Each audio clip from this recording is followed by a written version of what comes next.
నమస్తే, welcome to meta news. ఇక మ్యాటర్లోకి వస్తే జేసీ రాయలసీమలో ఒక బ్రాండ్. ఇక తాడిపత్రి మున్సిపల్ చైర్మన్ జేసీ ప్రభాకర్ రెడ్డి అంటే మరింత సంచలనం. ఎప్పుడు ఏం చేస్తారో ఎవ్వరికీ తెలియదు.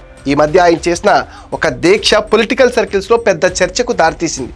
7 వయసులోనూ తగ్గేదే లేదంటూ దూసుకుపోతున్న జేసీ ప్రభాకర్ రెడ్డి సెంట్రిక్గా రాష్ట్ర రాజకీయాల్లో ఎప్పుడూ ఏదో ఒక చర్చ అయితే జరుగుతూనే ఉంటుంది. తాడిపత్రి మున్సిపల్ చైర్మన్గా ఉన్న ప్రభాకర్ రెడ్డి ఏం చేసినా స్పెషలే. అధికారులను మందలించి పనులు చేయించుకోవాలనుకున్న మాజీ ఎమ్మెల్యే కేతిరెడ్డి పెద్దారెడ్డితో గొడవకు దిగిన, పేదలకు సాయం చేయడం, సొంత వ్యాపారాలు, కార్యకర్తల కోసం వీధి పోరాటాలు, ఏదైనా సరే జేసీ ప్రభాకర్ రెడ్డిది డిఫరెంట్ స్టైల్. మనసులో ఉన్నదే నిర్మోహమాటంగా బయటికి చెప్పేస్తారు. టాపిక్ ఏదైనా సరే మొహమాటం లేకుండా ముక్కుసూటిగా మాట్లాడే జేసీ ప్రభాకర్ రెడ్డికి అధికార ప్రతిపక్ష అన్న తేడా ఉండదు. తాను ఏదనుకుంటే అదే చేసి తీరుతారు. ఇప్పుడు తన కొడుకు ఎమ్మెల్యేగా ఉన్న తాడిపత్రిలో ఆయన మున్సిపల్ చైర్మన్ పోస్ట్లో ఉండి కూడా దీక్షకు దిగటం చాలా ఆసక్తికరంగా మారింది. న్యూ ఇయర్ వేళ జేసీ ప్రభాకర్ రెడ్డి నిరాహార దీక్షకు దిగారు. గాంధీ బొమ్మ సెంటర్లో టెంట్ వేసుకుని దీక్ష కూర్చున్నారు. తన ప్రవర్తన పైన ప్రజల్లో విభిన్న అభిప్రాయాలు ఉన్నాయని, అసలు తాను అలా ఎందుకు ప్రవర్తించాల్సి వచ్చిందో వివరించేందుకే తాడిపత్రిలో నిరాహార దీక్ష చేపట్టారు.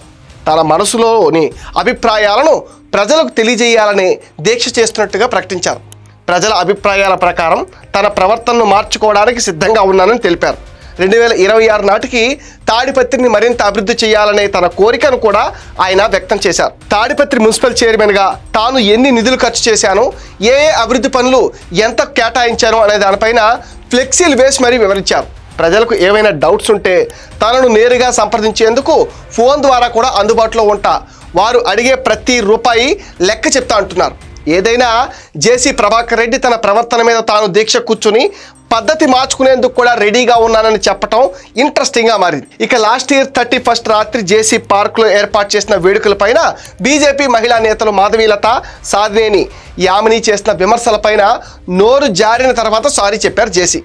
ఈసారి న్యూ ఇయర్కు దీక్ష చేసి చర్చకు దారితీశారు. ఆ మధ్య సంచలన స్టేట్మెంట్తో వార్తల్లో నిలిచారు జేసీ ప్రభాకర్ రెడ్డి. తాడిపత్రిలో ఎవరు లిక్కర్ షాపులు దక్కించుకున్నా నియోజకవర్గ అభివృద్ధికి 15% కమిషన్ ఇవ్వాల్సిందేనంటూ ఓపెన్ స్టేట్మెంట్ ఇచ్చి చర్చకు దారితీశారు. కమిషన్ ఇచ్చిన వాళ్ళని మాత్రమే షాపులు నిర్వహించుకోవడానికి పర్మిషన్ ఇస్తానంటూ వార్నింగ్ ఇచ్చేశారు.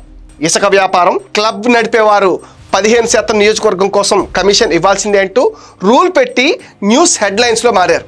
నియోజకవర్గ అభివృద్ధి కోసమే కమిషన్ అడుగుతున్నారని జేసీ ఓపెన్ స్టేట్మెంట్ ఇవ్వడం తీవ్ర విమర్శలకు దారితీసింది. దందాలు చేసేవారి నుంచి కమిషన్లు వసూళ్లు చేసి నియోజకవర్గాన్ని డెవలప్ చేస్తారా అంటూ ప్రశ్నించారు ప్రతిపక్షాలు. ఇక అటు కేతిరెడ్డి పెద్దారెడ్డితో వైరం విషయంలో కూడా 7 వయసులో ఏమాత్రం తగ్గటం లేదు జేసీ ప్రభాకర్ రెడ్డి. లేటెస్ట్గా దీక్షకు కూర్చుని తన ప్రవర్తనపై ప్రజల అభిప్రాయాలు తెలుసుకుని ప్రవర్తన మార్చుకునేందుకు సిద్ధంగా ఉన్నానంటూ చెప్పడం చాలా ఆసక్తికరంగా మారింది. జేసీ ప్రభాకర్ రెడ్డిలో వచ్చిన మార్పు మంచిదే అంటూ ఆయన రాజకీయ ప్రత్యర్థులు చురకలు కూడా అంటిస్తున్నారు. ఇది మెటా న్యూస్ అప్డేట్. ఈ వీడియో పైన మీ విలువైన ఒపీనియన్ని కామెంట్ సెక్షన్లో మెన్షన్ చేయండి. మీరు ఇచ్చే కామెంట్స్తో మరిన్ని ఇంట్రెస్టింగ్ వీడియోస్ మీకు అందిస్తాం. Please support meta news. Please subscribe meta news.